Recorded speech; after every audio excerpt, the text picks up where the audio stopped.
What you're about to watch is a talk that I gave to a room full of fiction and nonfiction, adult fiction and nonfiction authors on what it's like and how to navigate the kids book market, or at least my experience with it.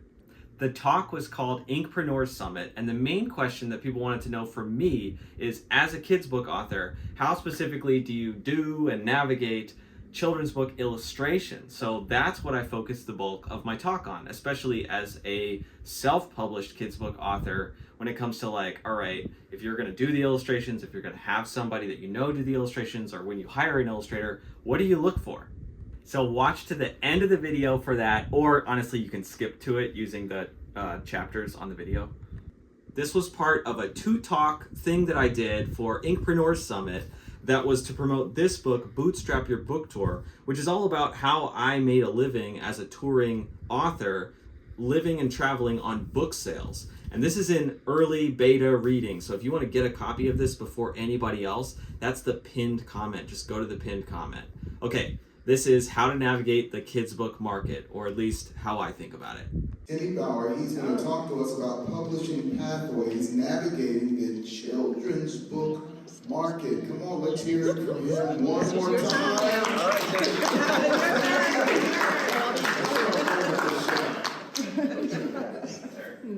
Awesome. Okay, I'm so excited to talk to you guys again. I feel like I talked too much in the last session. I'm going to try to do a better job. A couple of things I wanted to say. One, I feel like Stuart did such a great job yesterday talking about publishing pathways, and there's a lot of repeat that I'm just like, when I look at the slide, I'm like, oh yeah, I should probably talk about that. I might just like be like, hey, remember what Stuart said? And I have here in my notes the things I want to try to make sure that I say, regardless of what I see on my slides as well. So I'm going to be hanging on to this. I also feel like, Richard, you really show your talent as a podcast host in your presentations, because you are a spotlight shiner on other people. That is such a valuable skill. Honestly, it is a skill that I've had to learn, because if you've noticed, I'm not a natural spotlight shiner, I'm a natural spotlight hog. One other thing that I wanted to say that has nothing to do with my presentation, so we did the Wheel of Names earlier. When I was early in my trying to figure out how to do children's books, I was like trying to figure out how can I engage people on social media, and I did this thing where I called it Follower Friday. So if you were a follower of mine on Instagram, every Friday I would make a gift that was somehow related to my work as a kids book author. So it'd be like a painting of one of my characters or something, and I'd give it away to a random follower that engaged with me that week. So if you engaged at all with any of my posts, then your name went into the random drawing. And I eventually switched to the spinner, because the first one that I did, I literally numbered the people that engaged with me, and it was like 12 people. And I had 2 dice, and I rolled the dice for who I would give the prize to. And the comments were like, R.I.P. number 1. It didn't occur to me that when you roll 2 dice, you're not going to get a 1. There's a lot of other problems with that too. Anyways, I won't talk about me. You've already heard about me yesterday. So here are some of my titles as a kids book author, and I really revealed my bias yesterday, that I'm so strongly biased towards self-publishing. And I'm going to try to be fair, but it's hard for me because, when I was talking to Stuart about this yesterday, that was a big epiphany for me. So anyway, here are my self-published titles and my traditionally published title.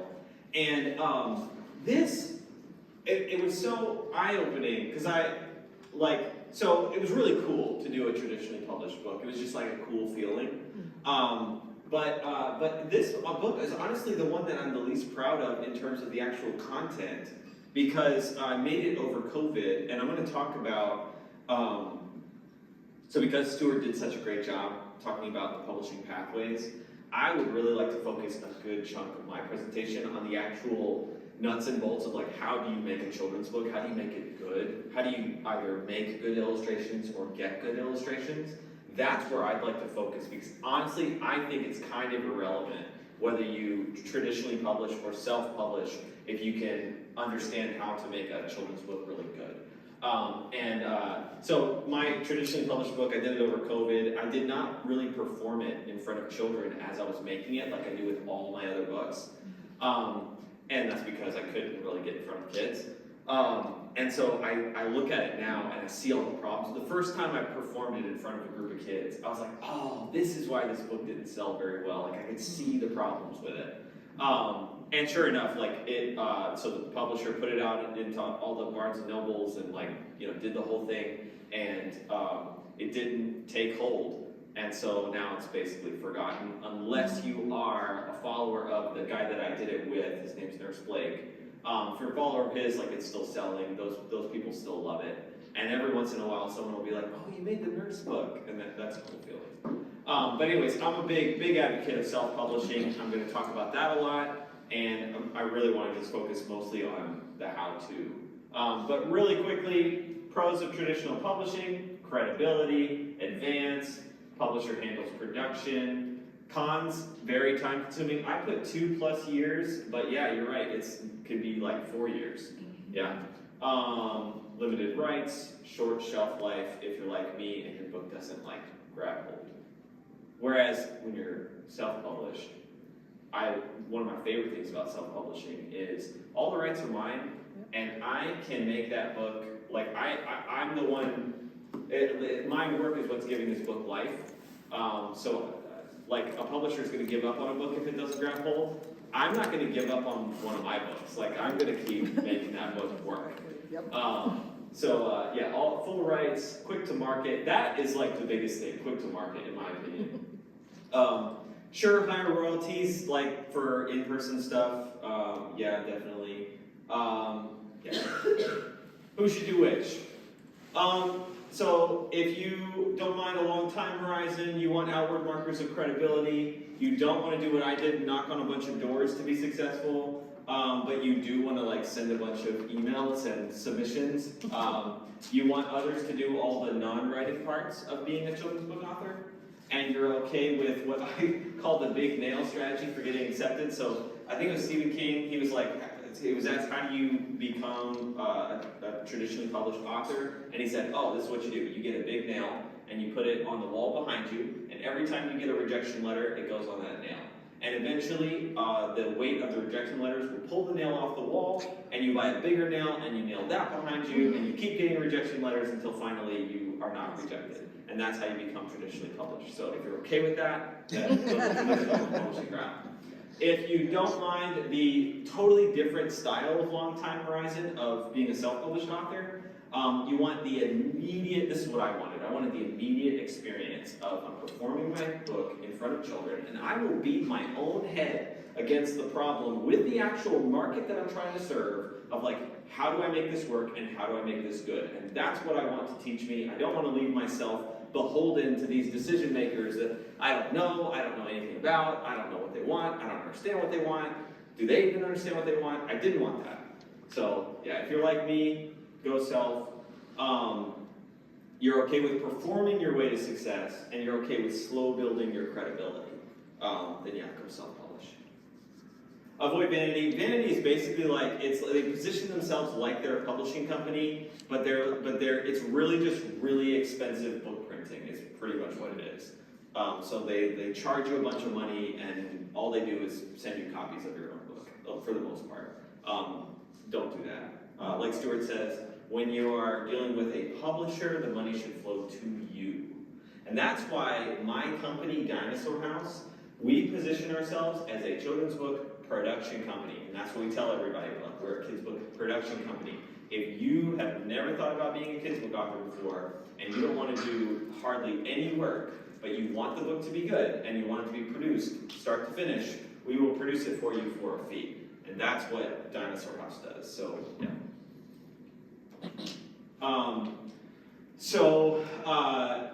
There are pros and cons to each. But when it comes to market opportunities, like traditional, you get broad market access. Basically, like your book gets put in a ton of bookstores. This is a misnomer, in my opinion. People think that like the big thing is to like get in bookstores. I don't think so. It's cool. It's very, very cool. But being in bookstores hasn't moved the needle for me at all. What's moved the needle for me is going directly to where my readership is and showcasing my work to them. So yeah, so I think that's a misnomer. My focus, the focus that I would want you to have is not just about books on shelves, but about how many readers are you gaining. Like, that's the focus. Like, you want to grow your readership. And in fact, when I would tour, the thing that I would tell teachers is like, I'm trying to grow my readership. And that's a really cool way to say, I want to make a bunch of book sales. Because it feels better than saying that. And they'd say, like, well, why do you want to come perform at my school? I say, I am trying to grow my base of readers. I want to grow my readership for my books. So with self-publishing, you have direct sales opportunities and immediate audience feedback, and that's the big thing, immediate audience feedback. This is especially good for children's books. Who profits as an author? In my opinion, there are three kinds of people. There are three ways to profit as an author. In my opinion, this is like, remember I said yesterday I have strong opinions. I can say them very matter-of-factly. Well, this is one of my strong opinions. You profit as an author if you have a really great upsell, or you have a great audience, or you have bootstrapped your book tour. That's how you profit as an author, in my opinion. That's it. Do you have a large audience, or are you growing a large audience? Awesome, you can profit as an author by selling to your audience. Do you have a really awesome upsell, and you're using your book, and you're using your activity as an author to help you sell that upsell? Awesome, that is a way that you can profit as an author. And then the other way is to bootstrap a book tour. Go and speak a ton, and do it in the most maximized way possible, where every time you go and do a speaking opportunity, you are talking to hundreds of people at one time, and they have all already made a decision about whether or not they want your book. And then they're like making that decision again after they hear you talk. So for print on demand publishing, so basically, like when you're a self-published author, one of the decisions that you have to make is, do you want to do offset printing, or do you want to do print on demand printing? This is like a decision that you have to make as a self-published author. And I've done both, and so I have this experience of doing both. Offset printing is cool. There's a book on my table. It's the only book on my table right now. Billy the Dragon. And it's offset printed, so if you want to see what that looks like, it's got a really great build quality. But you heard my opinion yesterday about build quality. If people are really romantic about build quality, in my opinion, like I've not met somebody that's really romantic about build quality that actually makes money. So my experience, so I did 3 offset print runs. That's where you pay a printing company to do a big print run of your books, and then they send it to you. My first one took up an entire parking space in front of my apartment, and took me a few hours to get all those books up to my apartment. And I took a picture, and it might be in this slide presentation, of me just sitting on that stack of like pile of boxes of books. And that was when I had that like, how in the world am I going to sell all these books? So my first one was like $4,000. I got 750 copies of Billy the Dragon, and how in the world am I going to sell these? I ended up making all that money back in the first year, but it took me a long time to actually sell through that run.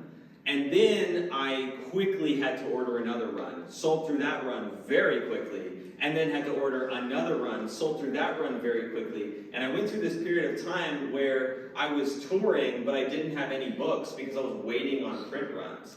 This is when I was like, maybe I should switch to print on demand. And when I switched to print on demand, I remember being really scared of like, okay, I'm selling hardcovers, and I'm selling them for $15 a piece.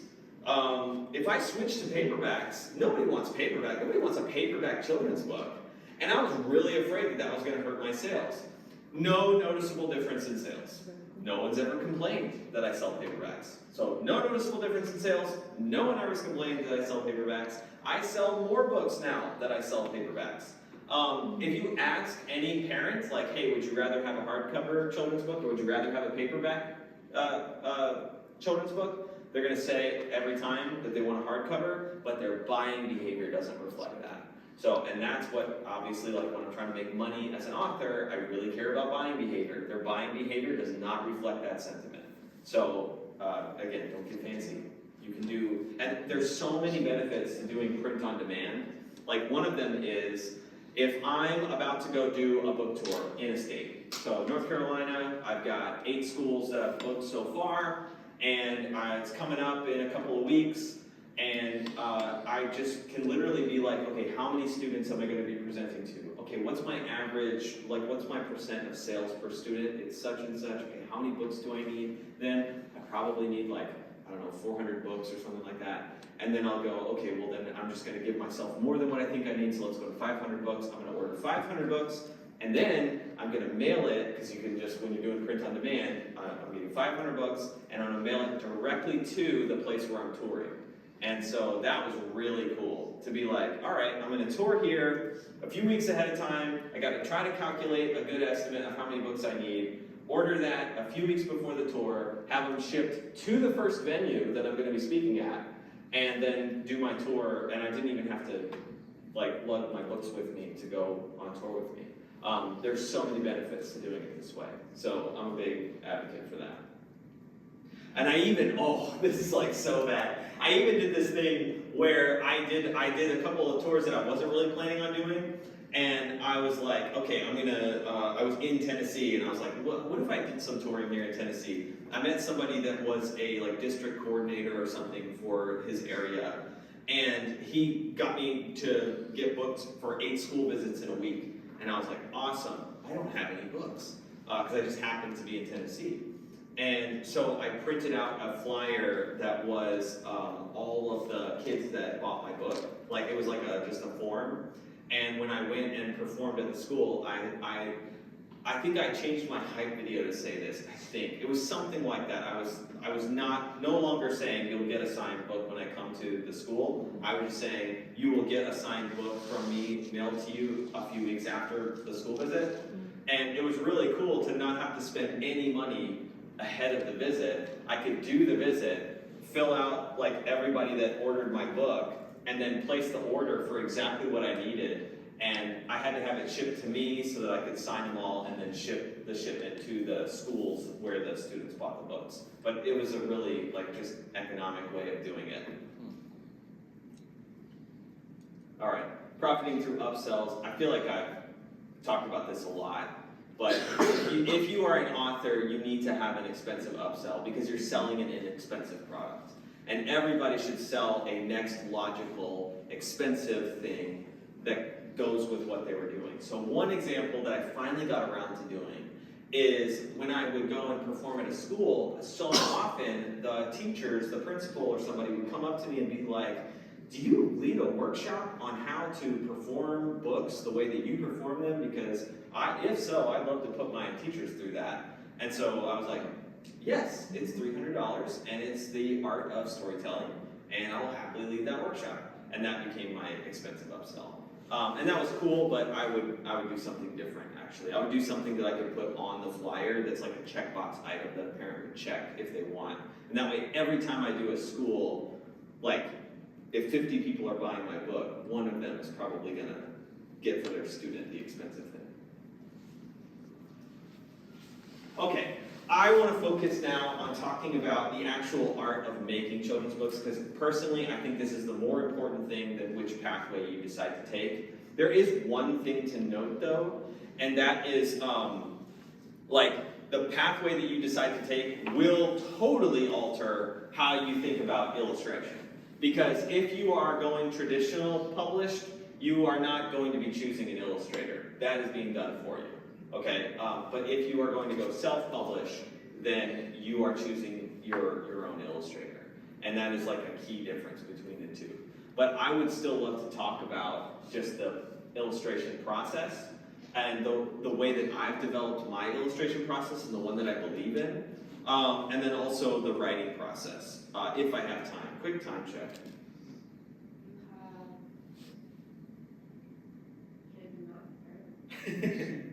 Just tell me what time am I? Scientists can't do math. Oh, perfect. Awesome. Okay, children's book illustration. You'd be surprised, some of this stuff might seem really basic, but you'd be surprised how many people don't do it this way. I've met so many people that don't do it this way, and it's like, this is, I get frustrated. I'm like, how can you not do it this way?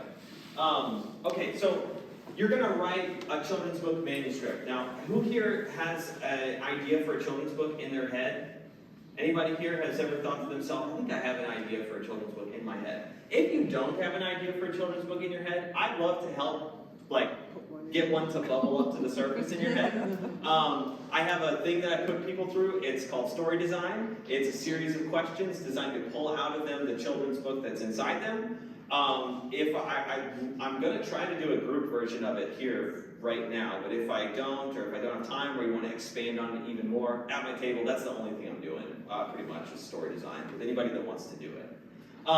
But anyways, when you write your children's book, the process of illustration that I recommend is to basically go from illustration notes in your manuscript, like describe the illustrations in your manuscript. And I know this seems basic, but so many people don't do this. So you literally just break up your manuscript into pages and you describe what the reader should be seeing on the page for that illustration. And the way that I do it is I always put it in blue. So anything that's in blue is written descriptions of what I think the illustration should look like. And then you will do if you are the artist, or your family member will do if they are the artist, or if you've hired an artist, the next thing that they will do is a pencil version of the whole book. And I really, you will find a lot of people don't do it this way, and they are wrong. The next thing to do is a pencil version of the whole entire book. And I can talk about all the strategic reasons why to do it that way. And then after that is final illustration. And people get really romantic about illustrations. And this is an opinion that gets me into a lot of trouble, but I'm going to try to present it in a way that is going to convince you that I'm right. People get really romantic about illustrations. They think that if you ask the average person what the most important thing about a children's book is, the majority of the time, they will tell you it's the illustration. And that is not the case. The most important thing about a children's book, well, one thing to keep in mind is that there are two customers. Every time a children's book is being purchased, there are two customers that are getting that kid's book at the same time. And those customers are not aligned in what they want. Okay? The reason that mom and dad bought the children's book is totally different from the reason that the child would want to read that children's book. They do not have the same desires. They do not have the same motivations for why they grab a children's book. They're not aligned. And part of the skill of being a children's book author is figuring out how do I serve both of these two customers that don't have the same desires at the same time. And so I'm going to talk about that from the perspective of story, and I'm also going to talk about that from the perspective of illustration. But people get really romantic about illustrations. And I will just say, from my own personal experience, my worst illustrated book is my best-selling book on tour. And my best illustrated book is, I think, a slightly distant second or third. So Billy the Dragon, the series, is I think my best illustrated series. It's the one I get the compliments on the most for its illustrative style. I get no compliments on illustration for Harper Hears No, but this book sells like crazy when I go on tour. It is awesome. Parents love it and kids love it, and I just sell a ton of it. And when I ask kids, what's your favorite book that I made? And they say Harper Hears No, I can't believe it, because I was so embarrassed by this book when I made it. And parents love it for a totally different reason. This book hit both customers really well. So customer number one, I don't know who's number one and who's number two, but for right now I'll just call it customer number one, the parents, customer number two, the children.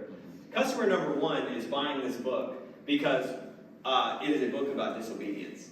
And if you ask a parent, hey, what would you like me to write a children's book on that would be great for your household? That was, I did that.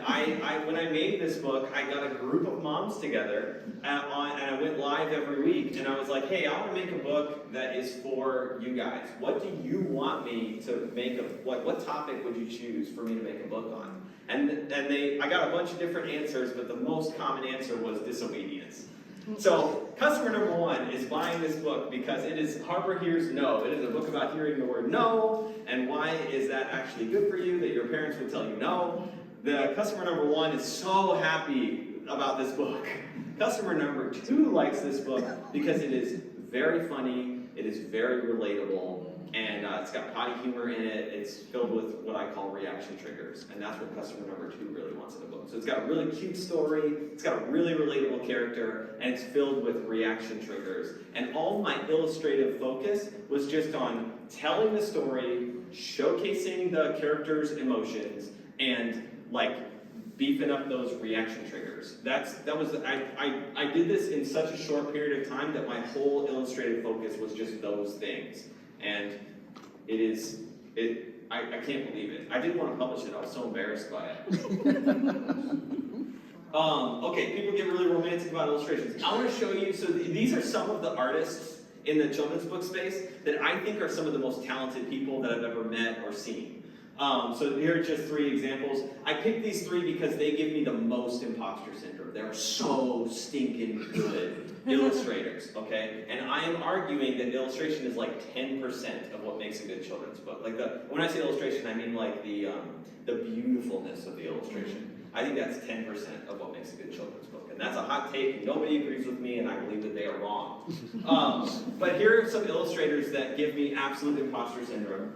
Tony Piedra, The Greatest Adventure, is so beautiful. Kel Atkinson, his art style, oh my goodness, when I look through his portfolio, I'm like, what the heck am I doing? I am not good at this.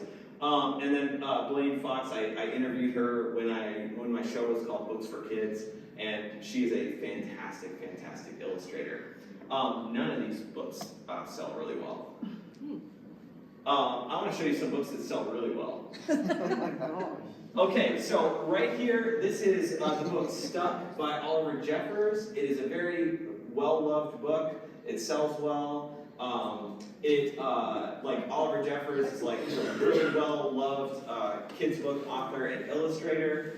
And I'm showing you this because if you look at these illustrations, I'm not saying they're bad. They are a style. This is a style of children's book illustration. And it's a very plain style. It's just, the style is like, just show what the book says. This is what the book says, so this is what we're going to show. That's kind of the style. And I really believe in that style, even though as an artist, I'm like, but I want it to be beautiful, I want it to be captivating. But when it comes to like marketability and what sells, this sells very well. The middle one, Pete the Cat. This is Pete the Cat, White Shoes. It is, aside from like Dr. Seuss, this is the best-selling children's book character of all time. Wow. So aside from anything that Dr. Seuss has made. And maybe Very Hungry Caterpillar would beat it. But like in the last 20 years, this is the #1. Nothing even comes close.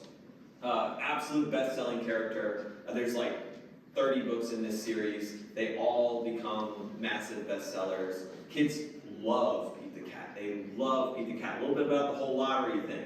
You look at that and you're like, really? And I'm not trying to poo-poo on James Dean and his style. This is just a style. I bet the style that he was going for was like, I'm going to illustrate this book the way a child might illustrate this book. That's what I think he's probably doing here.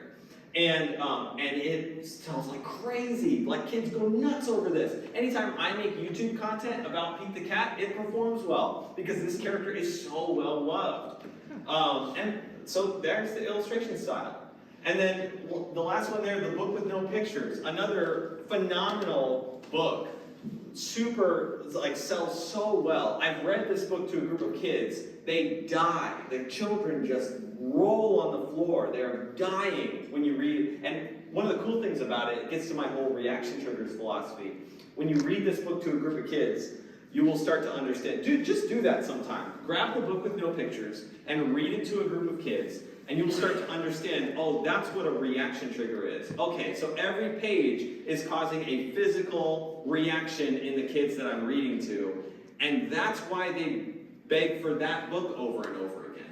And so that's why I say illustrations is probably like 10% of what makes for a good children's book. Oh, and just to put a button on it, so Cale Atkinson, This guy who gives me the most imposter syndrome, this middle illustrator, he is so good. If you want to just look at beautiful artwork, go to Cale Atkinson's art portfolio, follow his Instagram page. It makes me want to quit being an illustrator. And his stuff is so beautiful. I want to show you his best performing book. So, still, the artwork is very beautiful. It's very good, right? But this is his best book. This is the book that performs the best. Whenever I talk about Cale Atkinson's work at school, this is the book that the kids remember. This is the one that they ask me to read. This book performs so well. And if you look at his portfolio, which I should have put more of Cale Atkinson's art on here so you can see what I'm talking about. But if you look at his portfolio, and then you look at these illustrations, you might be tempted to think he phoned it in. But I think he's just showcasing what the book is saying. And that's what these illustrations are. It's just like, well, here are the words, and so here are the pictures. And that's kind of the style, in my opinion. And this book does so well. People love this book. They think it's so funny. They think it's so relatable. And yeah, they love it. They love it. So yeah, people get... Just my whole overall point here is that people get very romantic about illustrations. One of the reasons I wanted to tell you all that is because if you have desires to be a children's book author and you want to go the self-publishing route, one of the next questions is, okay, I need to get illustrations. And I want to steer you away from the thought that your illustrations are the thing that's going to make your children's book good. That is not the case. You cannot out-illustrate bad writing. It is not possible. So some of the best illustrations I've ever seen, if the writing is not good, the book is not going to do well. And this is controversial, you can absolutely outwrite bad illustrations. You can write really good writing that really serves customer 1 and 2 at the same time, and your illustrations can look like crayon doodles, and the book will perform well. And so I really want to encourage you if you are an aspiring author and you're going to hire an illustrator, I do want to actually tell you what actually does matter when it comes to children's book illustration from a marketability and sellability and performance of your book standpoint. But I just want to steer you away from that idea that like everybody thinks that the illustrations are the thing that matter. It's not. And I hate saying that as an illustrator, somebody that grew up, like, I want to be a story artist, and I had all these dreams of, like, I want to make beautiful artwork, and I want to sell it. And this is my opinion. Okay, so what's the process look like so that you can actually, when you do hire an illustrator, it can actually be really good? So again, just to showcase this again, when you write your children's manuscript, I want to encourage you, do detailed. They don't have to be incredibly detailed, but it needs to be the most important things that need to be shown in the illustration. Illustration is about showcasing the thing that the book is saying. That's what illustration is. You're showcasing the thing that the book is saying.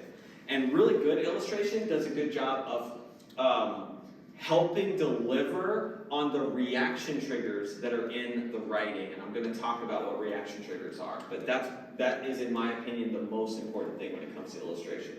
You need to have reaction triggers in your writing. Your illustrations need to help really bring that to the front. This is the stuff that the kids are going to be reacting to, so really make sure you're showing that. But yeah, and then you do a sketched storyboard of the whole book. One reason I say to do a pencil version of the whole book is because one of my strong opinions about making good children's books is you need to be performing your children's book. Don't you dare publish your book before you performed it in front of kids. That is stupid. That is really dumb. And so many aspiring children's book authors will be like, I have this idea for a children's book, and they'll share it with me, and the truth is, I don't necessarily know if it's good or not. I will say, that sounds really cool, perform it in front of children and see if it works. And if you can't do that, then that's a mistake. Like, you should absolutely do that. So one of the reasons I tell people that they should do a sketched version, like a pencil version of their whole storyboard, is because it's a really inexpensive way to get all your illustrations matched up with your words so that you can perform that book and present it to people and be like, hey, you have a 7-year-old. Can I read my book that I'm working on to them? And then you literally just sit down with that 7-year-old, and read the book to them and point at the illustrations, even though they're pencils, you can get a really strong sense of what's working and what's not working by doing that. And it's really inexpensive. To have an illustrator do a pencil version of your whole book is so much cheaper than having them illustrate your whole book. And you get to work out all the mistakes that you made on pencil and then have the thing rendered. Yeah. So here's what a storyboard can look like. They can look pretty messy, they can get cleaner. I just want to show you. So these are some storyboards. This is the storyboard of the book that I was just showcasing. So this is a client of mine, his name is Kermit Farmer, and he made a book it's a book about being a caretaker, like what does it mean to be a caretaker. It's a really adorable book. This is what the storyboard looks like. So this is what we're presenting to children to see if the book is working. Now for my own storyboards, they start out very, very rough. And so one reason I'm showing you this is because I want to encourage you, if you or a family member is doing the illustrations for your book, they can start out extremely rough. But before you start showcasing them to kids, you just want to make sure that there's enough there that they can understand what they're looking at. So sometimes I don't necessarily know if there's enough there, so I'll show them and they'll be like, I can't see what I'm looking at here, and I have to kind of clean up that pencil work a little bit and make it look better. So here's some refining pencil work. So I showed you really rough, in the middle, that's my really rough storyboard. Here's what a slightly more refined, but it's still all in black and white, it's still pencil. This is very easy to fix. Like if I made a mistake, and when I say I made a mistake, I mean there's something that I'm trying to get, there's some reaction, there's something I'm trying to get the kid to see that is going to cause a reaction. So I'm either trying to gross them out, I'm trying to scare them, I'm trying to make them laugh, I'm trying to make them think. Those are reactions that I'm trying to cause in the child. When I say I made a mistake illustratively, I mean my illustration is not doing a good job of delivering that. So, and those mistakes are much easier to fix when you're here than when you fully rendered your book. And so then the next thing is you render, and I actually broke my own process here because I'm figuring out, at the same time as I'm rendering, I'm figuring out where I'm putting the text. You're not really supposed to do it that way. You're supposed to figure out where your text goes no later than here, but I'm the author illustrator, so I can do what I want. And I'm figuring out where my text is going to go as I'm rendering.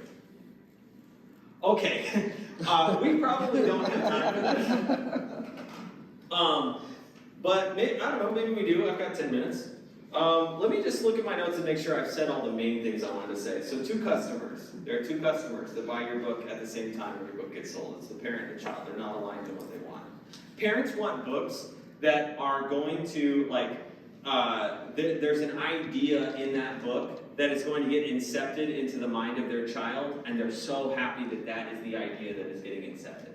For the most part, unless it's just pure literacy, the reason they're buying the book is like, I just want my kid to fall in love with books. I just want them to be reading more. Awesome, that is a motivation.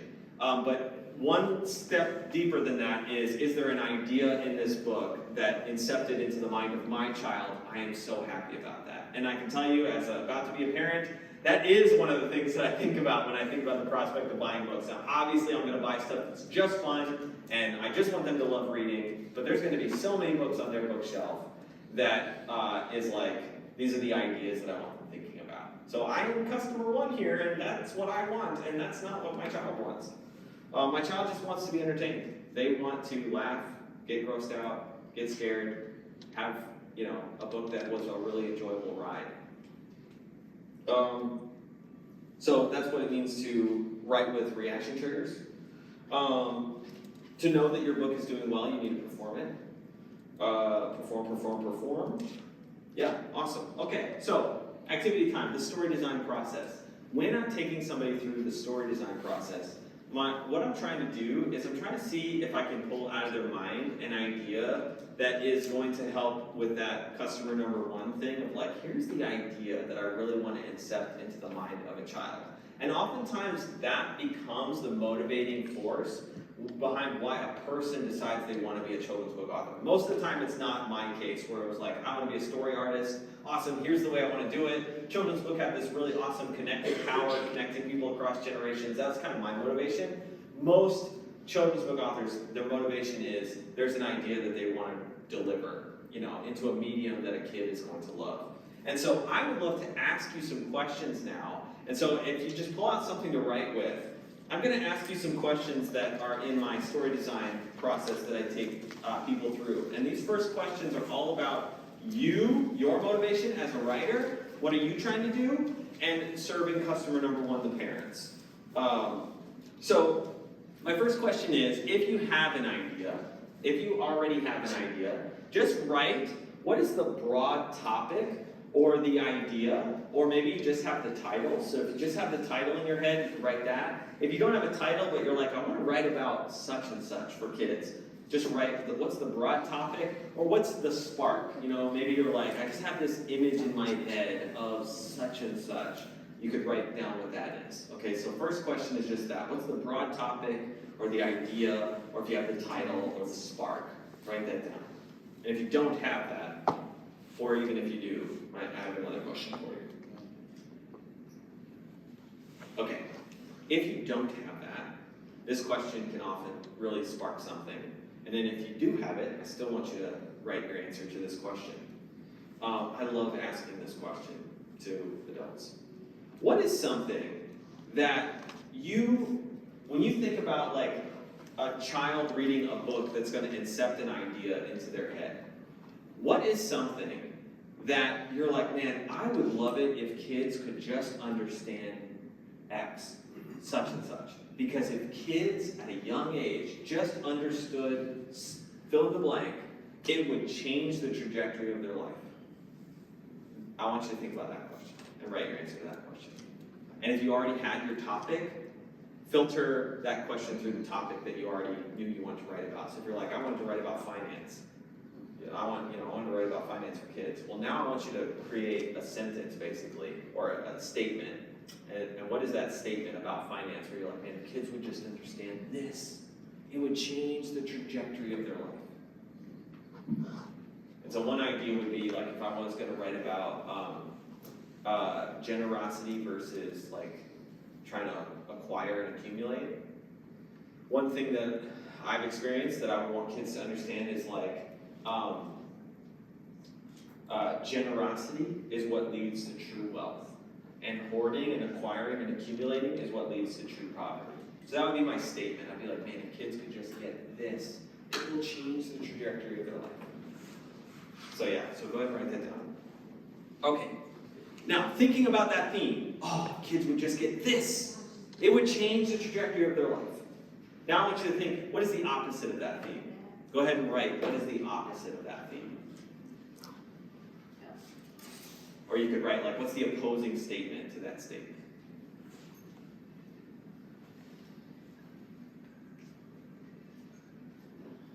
Okay.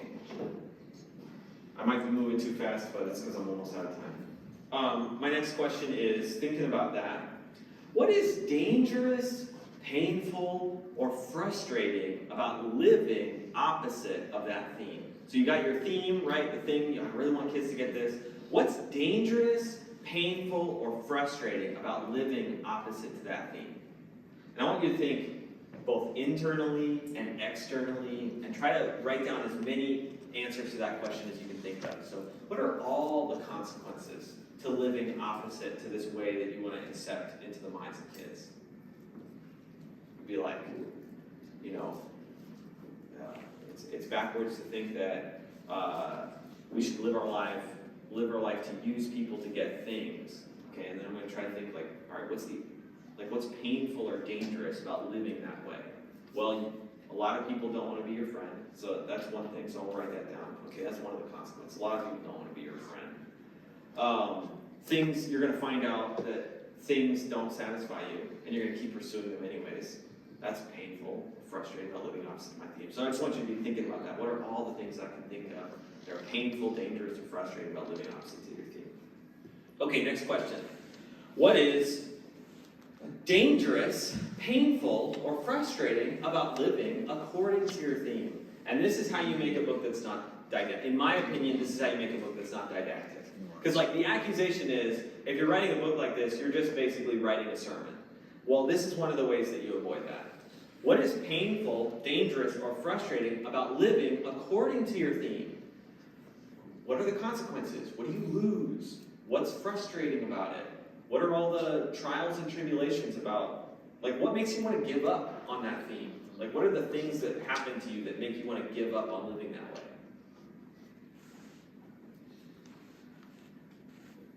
And really try to think both internally and externally. You know, if you're living generously, so many people are going to take advantage of you. Really, really think about painful, dangerous, and frustrating about living according to your theme. Okay, next question. Why is it worthwhile anyways? And again, just try to write down everything that comes to mind on that answer. Like, well, why is it worthwhile anyways?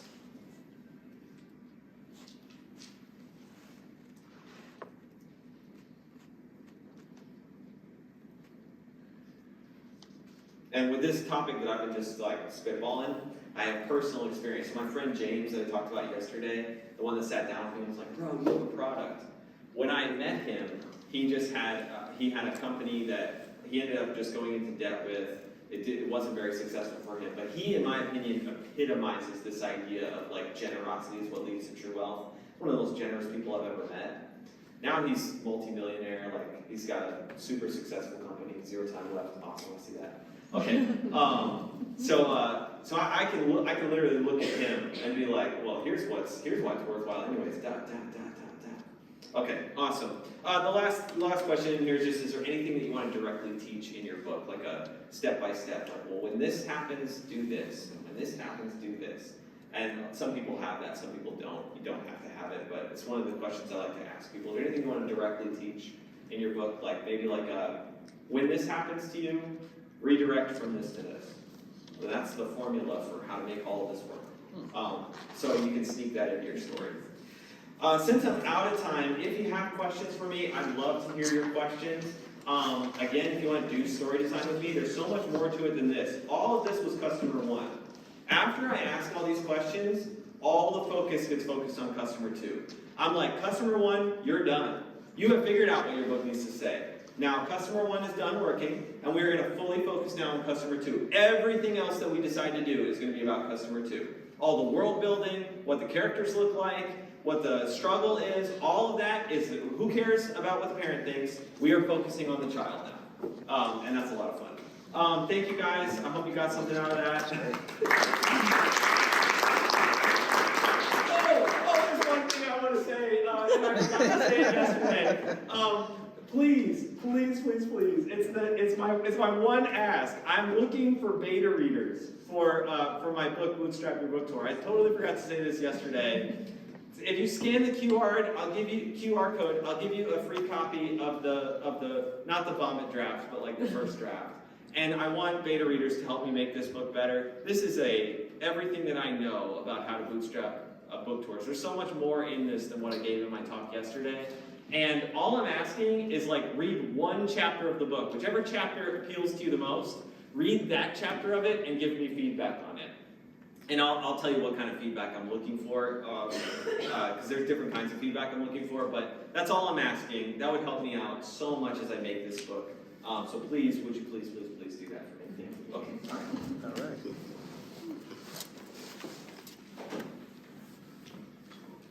All right, let's hear it for Timmy one more time.